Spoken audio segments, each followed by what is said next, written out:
All right, gaming enthusiasts, incoming question from the comments. Fritz, recommendations for best solo card game. Your thoughts.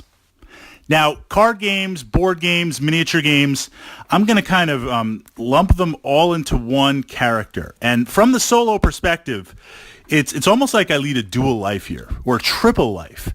I love wargaming. Obviously, Wargamer Fritz, Battletech, Warhammer 40,000, Judge Dredge miniatures, the painting, the collecting, the tactics, the social aspects of it. A lot of my free time, my hobby time, is going out and playing games. And yes, I want to win, but I want to have a fun time with my opponent, with players. So the bigger the game, the more miniatures, the more opponents or players on each side, an apocalypse event or a major big game, mega game. I love that experience. Role-playing. I like interacting with players as the DM, as the player sometimes, always a DM, hardly ever a player, but DMs can be players too. That's an interesting social experience. And while I am a member of a board gaming club and we play, I would say a good 60 to 70% of my board gaming is solo. Meaning I come home from work, I take care of what I have to do. I often work very, very late hours. So it's now 10, 11, 12 at night. I mean, depends on if you're a morning person or an evening person, whether that's late or not. And I'm not quite ready to go to bed. I want to unwind a little bit. I want to kind of relax a little bit. And I've been in the digital world the entire day. I don't want to plug in and do something online or play some video games. Not that I don't enjoy that experience. I want to go analog. I want to go old school. So I enjoy board gaming from that perspective because I can interact with the dice, with the cards. We're talking the solo experience. I can play it at my own pace. So if I get hit with a little bit of analysis paralysis, I don't have to worry that I'm holding up like 6 or 7 other people and the clock is ticking. I can I don't believe in backsies. I don't do any takebacks. You make a decision in the game and you make that decision, but I can spend 5 or 10 minutes at my own pace just kind of figuring out what I want to do. I can have some music on in the background. I can leave the game set up, play for a little bit, wake up the next morning before I go to work, maybe do a turn or two, and leave it set up for a couple of days, a week, a month, whatever it's going to be. So from that solo perspective, I believe my first criteria is the game has to be a true solo experience. It has to be the players or player versus the game, some sort of AI. So no house ruling, no type of co-op where you're going to automate something. Not that you can't do it. Look, I love Conan, the board game, but the strength of Conan comes from the players interacting against the overlord / necromancer and using the Book of Skelos there to kind of figure out what the minions are going to do. I have a dice probability system with some randomness that I've been kind of working on an Excel sheet to automate it, where it determines what the book is going to play and how you're going to do it.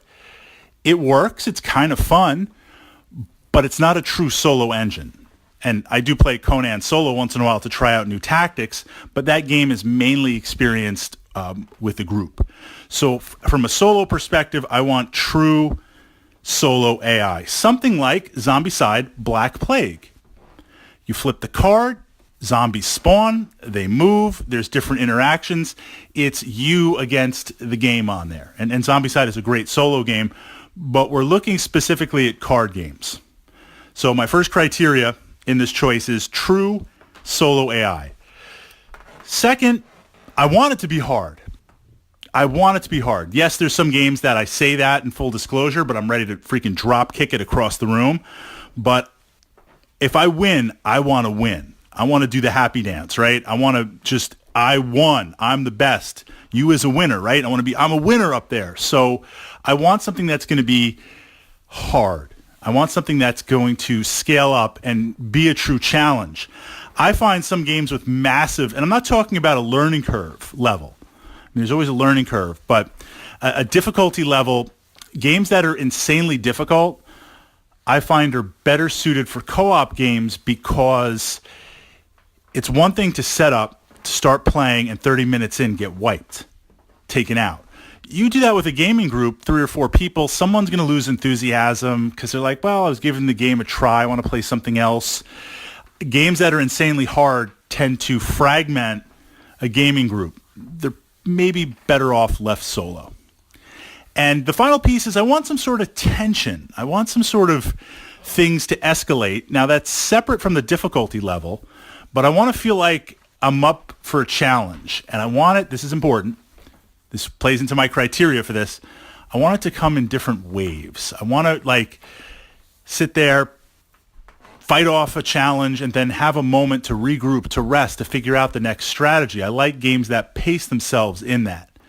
So my choice for the solo card game, XenoShyft, Onslaught. In this game, you're in the future, you're a mercenary company for a mining company, XenoSyft, you're mining, and the Hive is coming to just, well, kill you. It's sci-fi based. Artwork on the cards, very good.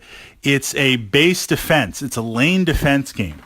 So it starts out where you have a number of starting units for your cards, and you get to pick where you want to put them in the lane to defend, and then you're going to pull hidden 4 Hive cards, various monsters and things like that, futuristic sci-fi type monsters.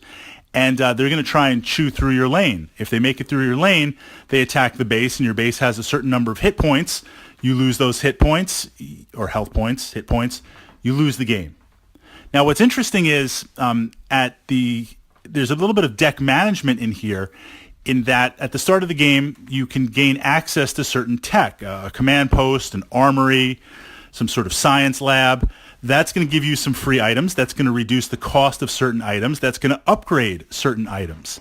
And the XenoSyft currency of the game, you gain every turn as a way to purchase not only additional troops and actual units, but modifications, armors, weapons, med packs, stim packs, grenades, and all that stuff.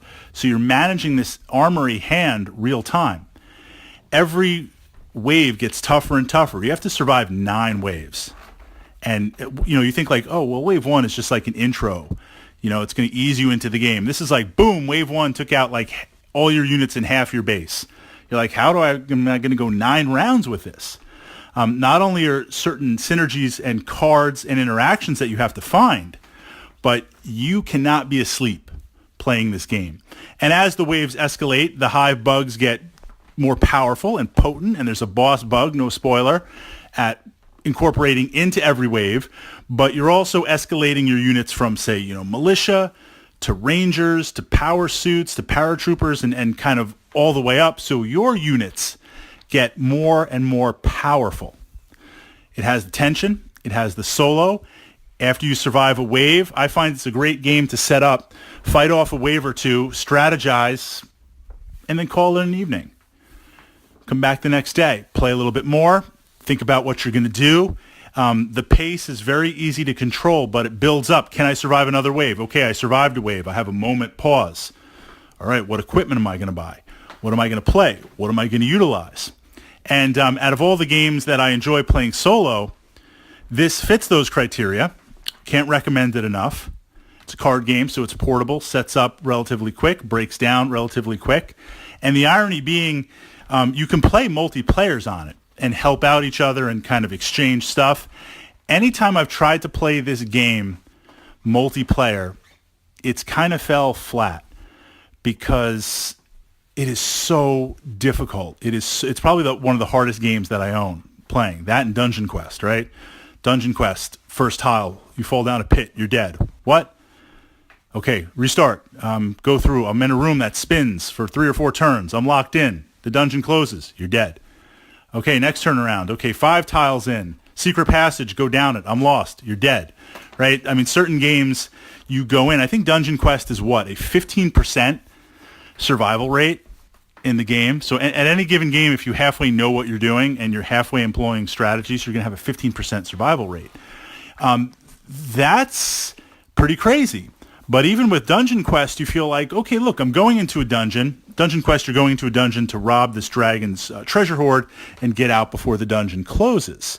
So it's risk versus reward, and the player that can acquire the most treasure wins the game. So you can go in, get a couple of early draws, get some close treasure, and then just bail out and call it quits because everybody else is greedy and they're going to get killed. But you kind of accept this because it's a crazy dungeon. XenoShyft, you're like, hey, I'm a bunch of high-tech mercenaries. Think aliens versus Starship Troopers. And wave 1, you just get brutalized. Reset. You make it to wave 2, you get brutalized. And you're like, I got to go to wave 9? Or you play everything right, you make it to wave 7, you get brutalized, 8 and 9, and you get killed. You're like, what? But there are strategies. And I found in playing the game with other players, you just nerd rage. You just quit because you're like, wait, we strategized, we played everything right, and I've spent 40 minutes playing this game, and I just got crushed in like a millisecond. No, it's out of here. Done.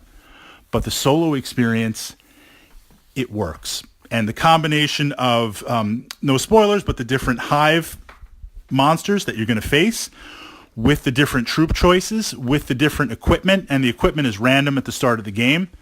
So all these interlocking random pieces means that multiple playthroughs, multiple strategies, multiple attack plans approaching it, can you hold out? Can you survive the base?